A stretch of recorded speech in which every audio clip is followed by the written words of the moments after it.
Nuova Honda Civic, l'emozione di una moto.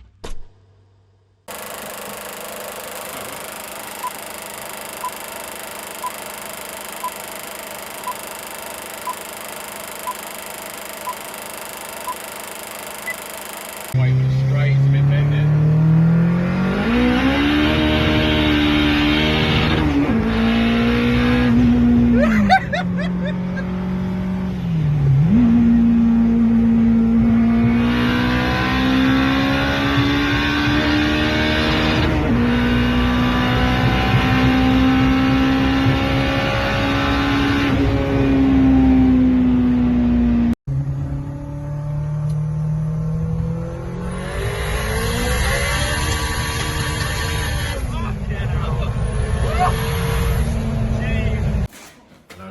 Welcome to the channel. Bit of a different one here, as I've had a lot of people asking me sort of what parts I've actually used in the whole build, and obviously if people haven't really gone through the whole process and the whole build on my channel, then this sort of is a video that's going to wrap it up for you.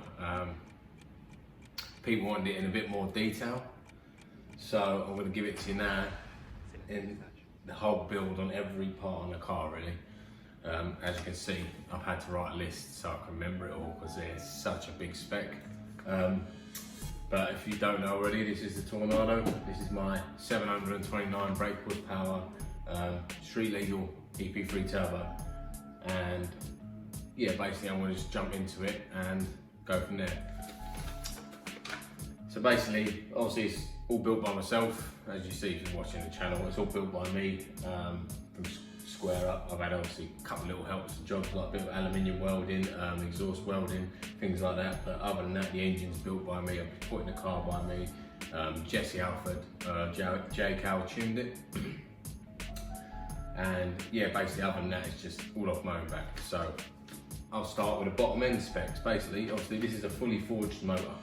So I built it rated up to 900, maybe 1,000 horsepower. So we'll see about that, but I'll go start from the bottom end for you. Basically, it's obviously a CSS block with copper O-ring application. So obviously, if you want to run a lot of boost, you'll have the copper O-ring, and then when you clamp the head down, it really sort of bites to the block, and then in between the head gaskets, so you can basically run more boost without popping the head gasket. Basically, that's along the lines of what it was. Manly rods, I'm running in there. I'm running Carrillo pistons, 9:1 compression ratio, 86.5mm pistons. I'm running a 4-piston oil pump in the bottom end. They're all ACL bearings. It's got a Toda timing chain and a Skunk 2 locking pin for obviously the timing chain as well, and it's also fully balanced. That every component in the engine has been balanced. So that side of things, that's basically just the bottom end. Now the head on the car, instead of going for what most people go for, they sort of buy a 4-piston head. Don't get me wrong, best in the business in my opinion. I just couldn't sort of wait for the time frame, because I know they're so busy and they've got a good backlog of people. And obviously being in America and being in the UK, I decided to build the head myself and get it worked at the shop. If you go back on my older videos, you'll see me porting and polishing it myself. So we'll start with the head.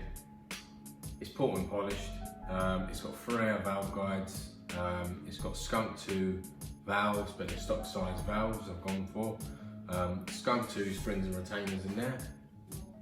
Skunk 2 Pro Tuner 2 cams.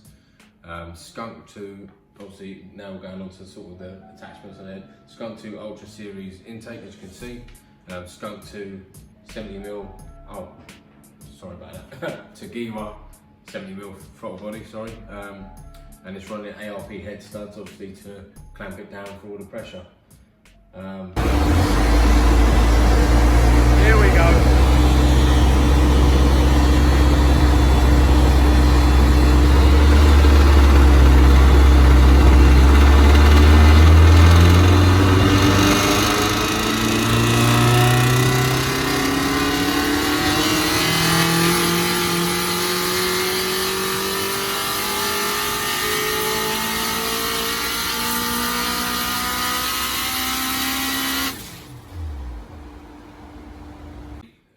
bit done to the head as well. As I said, it's been fully ported and polished, so it's sort of as maxed out as you can get. Now, the fueling. People go on to fueling, oh, you must be running big injectors. I'm not actually. I'm running, obviously, a full fuel feed with return setup as well, with AEM fuel rail, 1050cc injectors, injector dynamics. I've got a Walbro 450 in tank, so it's actually inside the tank. And I've got a swirl pot with a single Bosch 044 feeding the rail, basically from the swirl pot feeding the rail. And we are running a AEM water methanol kit, but I'm running pure methanol on a 1000cc injector straight into the intake. So that's how I'm making so much power on such little injectors. Obviously the methanol plays a big part, and we are at the limits of the injectors now, hence why we didn't make no more power and the turbo really. So that's sort of the fueling for you, not much really. I think they're AN6 lines if I can remember rightly. They're either AN6 or AN8, I can't remember. But yeah, that's a full system. Now I'll go on to a turbo setup for you guys. Basically, yeah, turbo setup is an AN8 sidewinder manifold. Very good bit of kit, can't rate it enough. It's held up for the job so far. We've made 730 brake for it. So we've got a Precision 6.2 Gen 1 turbo with a Teal 44mm hypergate and a Teal blow-off valve. Yeah, they're all genuine parts, they're not eBay. Nothing eBay on this apart from the boost gauge and the intercooler. We'll get on to that though. Yeah, the next one is the intercooler, sorry. Toyo Sports twin pass intercooler, which is quite thick, but it made 730 horsepower, no problem. So yeah, can't rate them enough. That's literally that, and the boost gauge is the only thing from eBay on the car. It's got 3-inch exhaust, which my mate Craig made from the turbo straight through basically, so 3-inch, and the boost piping is 2.5 inches all around. So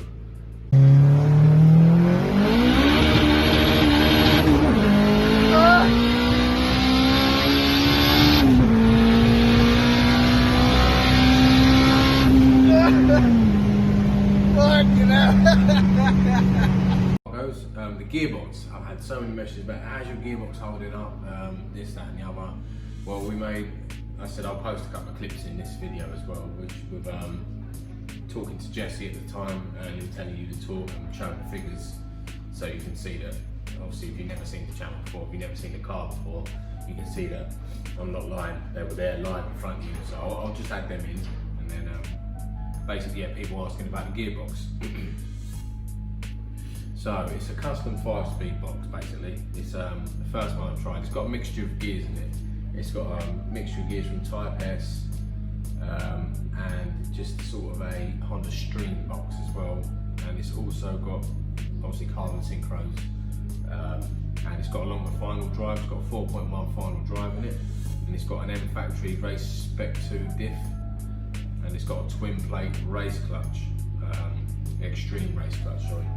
So yeah, it's holding up really well, the gearbox, to be fair. The only thing I do keep having problem with is clutch masters. They keep popping for some reason, and I have no idea why. So now, that's basically the main sort of parts of what you're looking at here. Now, right, what's she at? Power 634. At the wheels. At the hubs, yeah. Which is 634 at the wheels. Yeah, torque. So look. 434.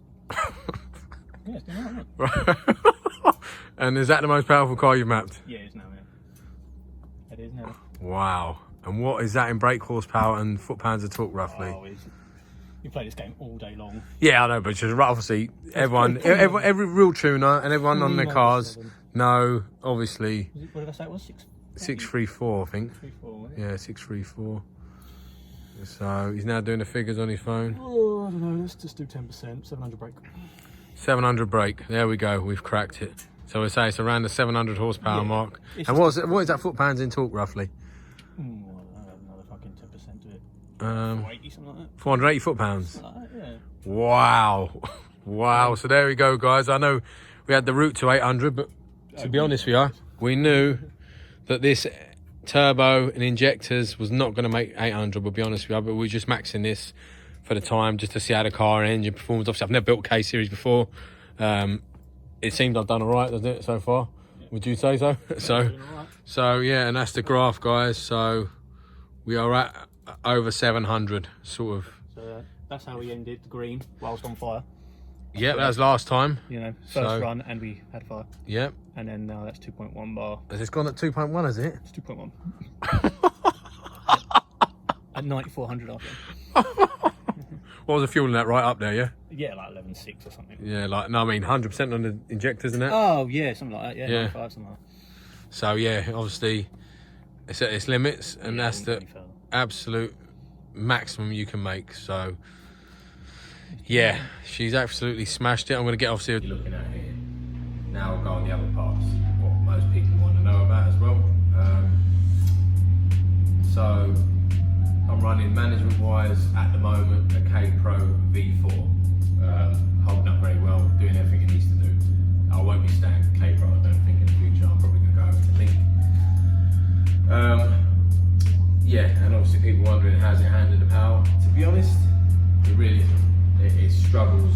It was okay at 500 horsepower, no problem, but obviously this at 700 horsepower is a different sort of machine, and yeah, it really doesn't sort of handle the power at all. Hence why I'm breaking the car soon. We'll go into that after. It's running yellow speed coilovers, fully adjustable dampers. Obviously, you've got to sort of have the high spec when you build a car like this. It's fully poly bushed all round. Every sort of bush has been done underneath the car. It's even got rear camera. It's had everything done underneath the car like that. Obviously we're running innovative engine mounts, solid engine mounts, and yeah, the car still really does struggle to handle. I've got some rotor alloys on it with R888s on the front and just some budget tyres on the rear. And obviously I've got an external oil cooler, which is obviously sitting next to the intake, and obviously that's like an aftermarket one instead of the standard thermostatic one, just to keep it cool. And obviously I think I've got a Jap Speed radiator to keep it cool. Never had a heating issue in this car at all. It's literally run cold from day one. And obviously I forgot to mention on the fuel system we run the Sci-Tech sort of fuel pressure regulator. So that's how I made 730 horsepower, guys. It's actually 634 wheel horsepower, and then obviously if you go on Google and do the 15% transmission loss, I'll post in the clip now. Yeah, and if you go on the transmission loss, it works out to 729.1 horsepower. So it is a lot of power, and I'm at the moment, obviously, I love the car, it looks beautiful, and it's a good build, and I enjoyed it, but unfortunately, at this power, I can't keep the car straight for some reason. I know you can have torque steer, everyone's probably watching this thinking you can't handle torque steer. It's not your normal torque steer. This car really does tear you over 2 lanes over the road. I've had all the alignment done, I've had everything done, so the choice was to break it. And obviously I've got my EK over there. If you're not subscribed to the channel, hit subscribe and watch me build the EK. Well, it's built, I've done the K-swap, and now I'm going to transfer this engine into the EK. So if you haven't done that, like and subscribe, and watch me put this in the EK and then make some more power. The reason I'm going EK as well, I'll be honest guys, is I didn't plan to come this far with this car at all. I really didn't. I bought it as a cheap sort of bit of fun. I got it really cheap. I think I paid 1,800 quid for it last May. So I've had it a year, and look how far it's come in a year. So I've had 2 setups on it. I run 505 on a stock block with another Mac from Jesse Alford. The car held up lovely. The engine's now running in that EK for the time. So yeah, there's nothing wrong with stocks running 500 horsepower. Jesse done a fantastic job of mapping it. And I just decided to go. I know Jesse, when he mapped the car on a stock engine at 505, he obviously has to hold the torque back so it don't spit a rod out. And obviously, I trust everything he says. He knows his words, he knows his stuff, bang on. I've never argued with him on the tuning side of things. He knows more. Well, I've never changed my take my car anywhere. So obviously, where he had to restrict the torque on the engine so I didn't throw a rod, when I was driving it, fast as hell, no problem with everything. But it just didn't, it felt like I knew he was restricting it. Let's just say that. I knew that he can give the car a lot more. So I was worried about throwing rods. So I thought, you know what, I'm gonna build this motor. And that's where I got to by building this engine and getting as far as I did really. So the original plan was always to build the EK with a K-swap and that was my main car. This just kind of come ahead. I had an EG all-wheel drive at the time.